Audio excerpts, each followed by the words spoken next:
It's not until you look into things that you realise that Galaxy Force, which Sega released in 1988, had a very quick sequel within months. Now, traditionally, a sequel is obviously a new game entirely based on the original game, although Galaxy Force 2 was the same game with some minor fixes as well as a couple of new stages added. Of course, just like many games in this style, if you are not old enough to remember how mind-blowingly amazing these games once looked is an understatement. Both Galaxy Force games were powered by Sega's Y board. This was the fourth board that Sega used in their Super Scaler series, yet this board only powered these two games as well as Power Drift. This game sees the player controlling the starship known as Tri-Z. It's a rail shooting game, and so we are restricted as to where we can fly, but that doesn't mean to say that we don't have much maneuver freedom. If comparing it with other previous Sega Super Scaler games from their exports such as Afterburner, Galaxy Force, although is the same style game, offers more in that the world just seems much larger. And why not? We are after all flying through the vastness of space with this game. Galaxy Force 2 has so much happening that it's surprising that it even has home conversions, but that is of course what we are taking a look at today. Now, if you're not familiar with Galaxy Force 2 or even the original game, when I say that I am surprised that there were ports of this game, I say this because this was a seriously complex game with so much happening. For example, not only do we have the entirety of the game providing the player with the whole pseudo 3D effects, but we also have voice samples within the game itself, and that's not to mention the sound effects as well as the music on top. So without further hesitation, let's take a look which version of Galaxy Force was the very best version.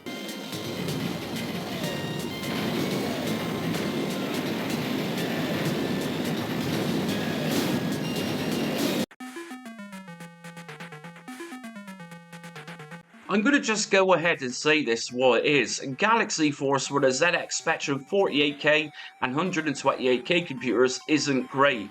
Sure, the movement is fine, as well as the fairly fast-paced enemy ships and other objects that fly along the screen, but that's really where I need to stop here. Some arcade games was always going to be terrible ported over to particular 8-bit computers, and this Activision 1989 release is a really good example of this.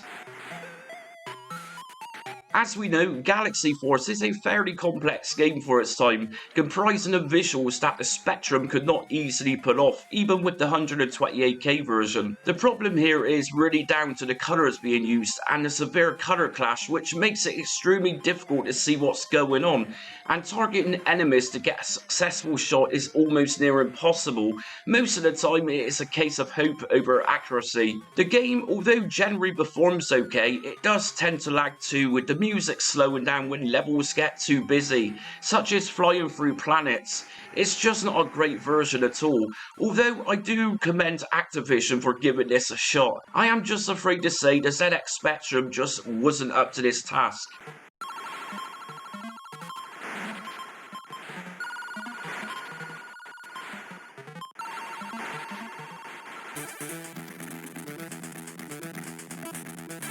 It was either going to be a hit or miss with the C64 version, and I'm afraid to report this is definitely a miss here. Now, the game's opening presentation is probably the best out of all of the 8-bit computer versions. In fact, it looks really well polished, including the planet selection screen, as well as the brief animation of the ship flying off to the levels. The gameplay itself is fairly messy though, and it's definitely the visual side which is to blame. It looks ugly with enemy ships and objects looking far too stretched, which clearly shows very blocky pixels, and it does tend to come off very bad looking. The first thing that struck me from the first stage is its colours. The arcade game has level 1 being set in space, as well as the other 8-bit computer versions, but here we get a generic looking blue sky colour, and so from the get-go I am confused as to if this is an error on the developer side, or if this was used to allow for potential colour clash. It became clear as I approached the entrance to fly through the planet during the first level that yes, this is in fact level 1. As I fly through this planet, it becomes even more uglier. And when we have to turn left or right when the arrows appear, it really feels like not bothering at all. As when I use the joystick to move left and right, it doesn't really seem to respond too much, and so the arrows just appear to be there just because. I mean, hitting enemy fighters is okay, and it is a little more clear to see what we're shooting at compared to the Spectrum's port, but by no means is the Commodore 64 version of Galaxy Force a decent game to play, because it's fairly bad. On the scrolling side of things, then yeah, it's not a bad scrolling game and can handle the game fairly well. It's just really a shame about everything else itself.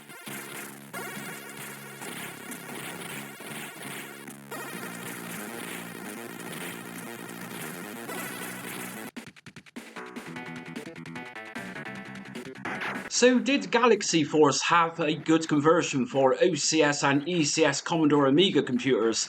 I am sad to say, well, not particularly. Although the 8-bit version so far hasn't really been wonderful, I will say that even the Spectrum and C64 control better than this 1990 release. Sure, this doesn't look too bad given its hardware, but of course any Amigan will know that there was better coded games than this one, and if you have ever played this version, you'll also know what I mean about the controls. Once we, as the game states, penetrate Fortress, those narrow turns that we need to make are incredibly awkward as our ship struggles to move quickly enough to avoid being hit.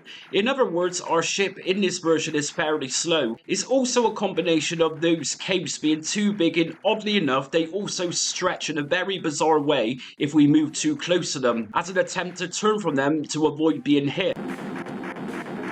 It's not just the fortress parts though where our ship is awkward to move around, it's during the outside parts too, it just feels very restrictive to move. The game does have both in-game music as well as sound effects, or even both together, in which not every computer port actually had this. I will say though that the music composition isn't anything particularly wonderful here. Shooting down enemies with our crosshair isn't too bad, it does get the job done to some extent.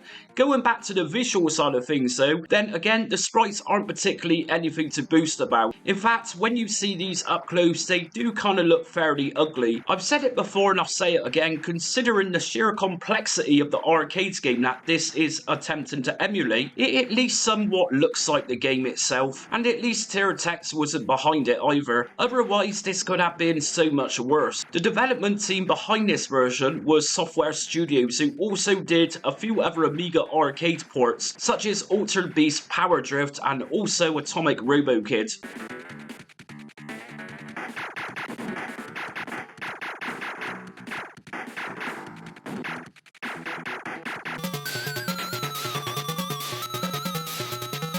I was patiently waiting for the Amstrad CPC's home conversion of the game. I anticipated the worst version of this game, to be honest. I expect it to be a slugfest that barely played with a decent frame rate, but how wrong I truly was here.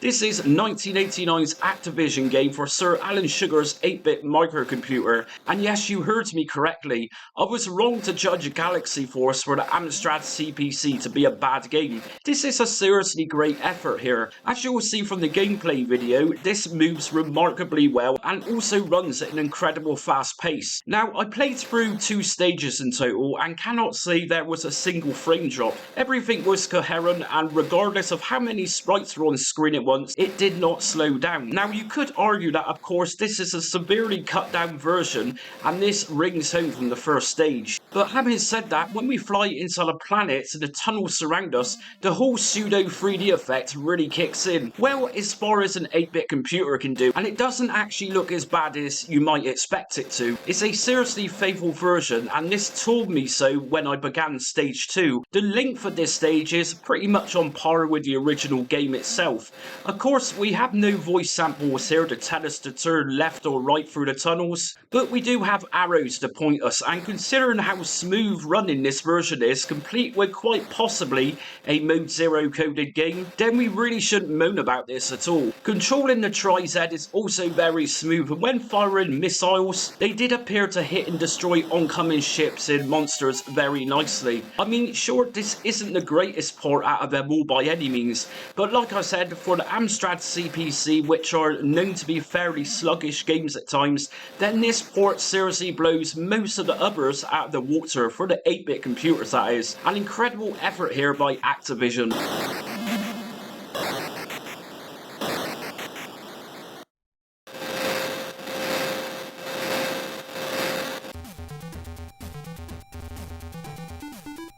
Now, some of you might be considering that this Atari ST release of Galaxy Force looks very similar to that of the Amiga's port that we've already seen. Yes, the visuals are all looking very similar here, and it's pretty much the same game. Although this version of the game actually plays much better than the Amiga's version in a couple of ways. Firstly, everything here just scrolls much smoother, and this adds to the effect as we are travelling through tunnel bases. It's not too often that I praise the Atari ST for arcade ports, but this is an exceptional piece of work given what the coders were working with at the time.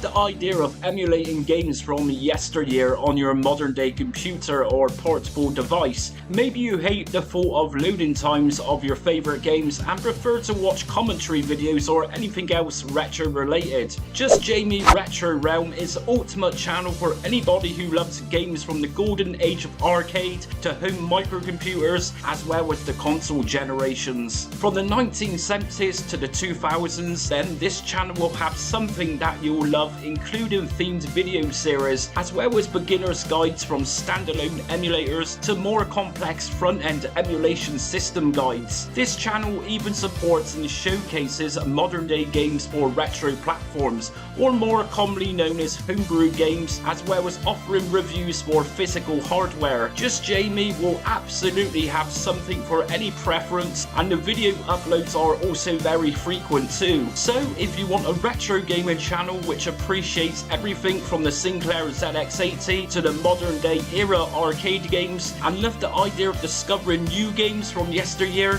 hit subscribe and set notifications so you don't miss out on almost daily content.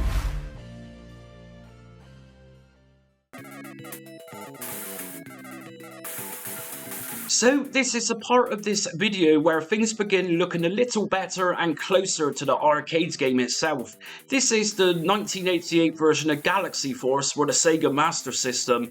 Let's just consider for a moment how basic some of the Master System games were, and then take a look at what you see on screen. This is a fairly impressive looking game and probably one of the better 3D games on this platform too.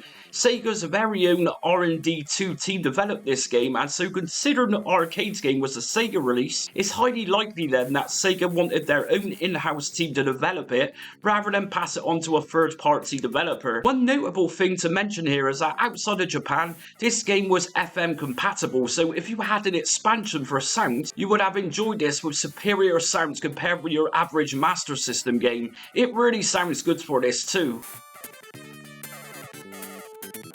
As for the game itself, this is a fairly short version, and from the planet selection screen we're actually missing a planet here. Controlling the game isn't too bad at all. I mean, it is very responsive and feels we have complete movement with our ship with no restrictive feel. A hell of a lot happens on screen at times, and probably more so than the arcade game itself. You might imagine the game to slow down with so much happening. Well, it does very slightly, as to be expected. There comes a time in the game where so much is happening that it can be a little overwhelming as to see what's going on. Once we enter fortress areas, sadly the walls on each side of you are fairly narrow, and this can be very easy to crash. Colour-wise, this looks awesome, and sprite design is really nicely done here too. There are parts of the game which could easily pass as a Mega Drive game. It really is that impressive at times. I think Sega's research and development team did a hell of a job with this game on a mere 8-bit console.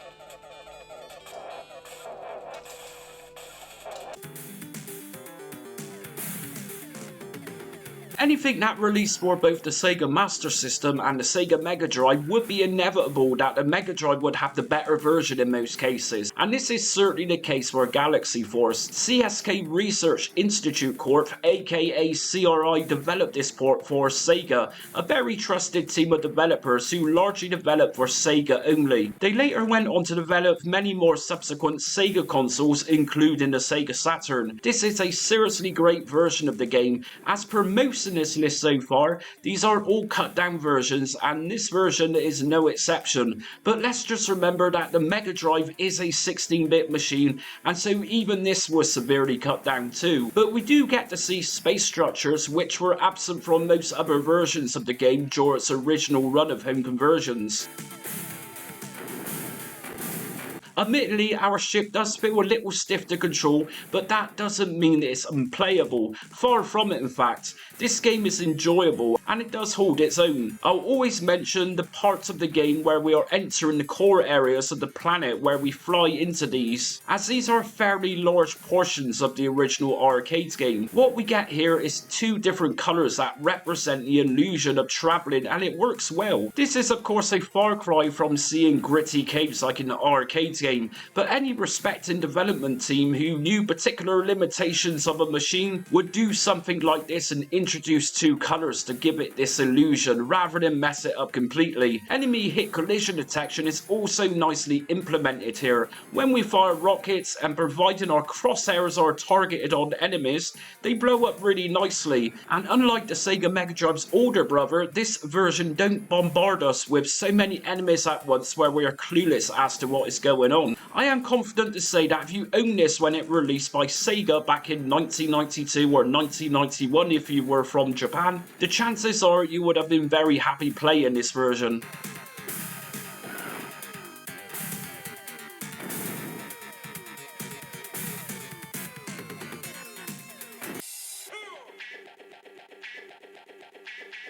For the original run of home conversions, for the west of the world at least, then the Sega Mega Drive's version was likely the best, unless you happen to own the FM Towns Marty in 1991, when CSK Research Institute Corp released this for Japan. Now of course this is leap years ahead of what the Mega Drive had to offer. For starters, the sound is the best so far, as this was produced on compact disc after all, allowing more room for full stereo and complex music and sounds rather than limited room available for cartridge. Firstly, and just like most FM Town Marty games, this version comes with a plethora of options before the game begins, including sound adjustments and difficulty settings. The Starship controls just fine and does the job really nicely too. Hit collision detection is fairly tight here, as well as using missiles that targets enemies. Everything in that department works really well. Going back to the sound aspect of things, and more specifically the music, we have a whole new soundtrack here and it sounds great. Well, great for the typical dance style beats of the early 90s, that is.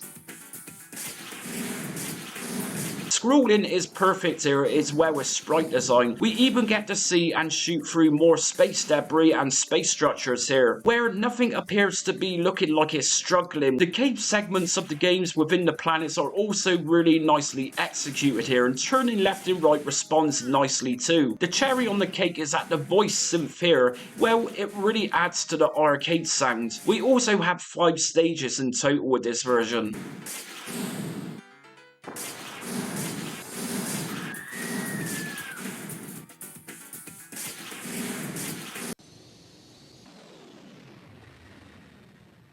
We had an incredible 3DS eShot release of the game which M2 developed and which was released back in 2013. This game runs flawlessly and natively at 60 FPS, and what you see here is the mode's about 3D enabled, and it looks great for it too. For those who want the more immersive experience, then the 3D effect with the 3DS works wonders with this version if it's enabled. It does everything justice using this type of game with 3D enabled. And really, if you owned a 3DS and played this on 2D, then you are seriously missing out something wonderful. If you still have a 3DS and haven't tried this version, give it a whirl, it's pretty incredible.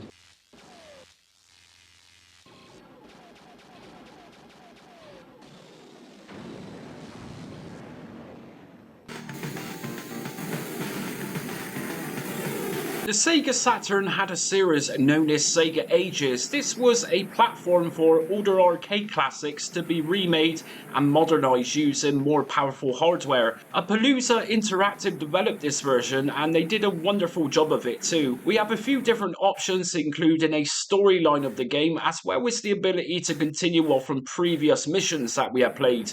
Of course, this is on par and if not, looks better than the original arcade release, and it plays and looks really spectacularly too. The bonus with this release is that if you had a Sega Saturn 3D controller, then we had a mode here where we can actually utilise the 3D controller rather than using the stock Saturn controller. Galaxy Force was originally released for Japan back in 1998. Now, if you was in the West and had some kind of region switcher back then this wouldn't have stopped you from checking a Japanese exclusive. This is a seriously awesome version.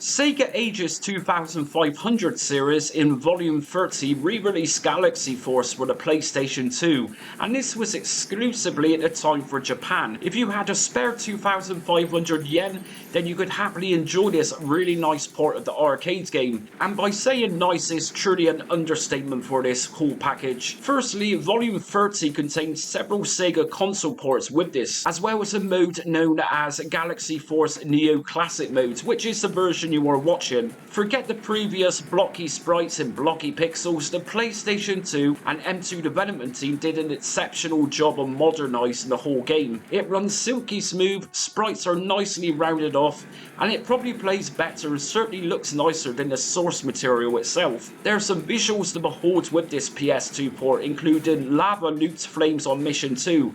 As we shoot at these freeze up and drop back into the lava, and this looks particularly nice. Flying through bases is also seamless here, with no struggle of turning left or right. This version is just fantastic, including a revamped music itself, which modernises the classic arcade game music. If you did manage to own this at the time and you wanted more nostalgia, then the other included versions of the game would have absolutely satisfied you. This is partly the reason why the PlayStation 2 release won this ports battle. This Sega Ages release was the full package and came with so much more than the Sega Saturn and the 3DS ports had to offer. And that's it for ranking every single version of Galaxy Force today. So did you necessarily agree with my choosing today and my ranking? Let us know in the comments, and if you're new to this series, I'm going to drop a link in the comment section so you can watch all of the previous episodes. Anyways, until next time, thanks for watching and stay retro.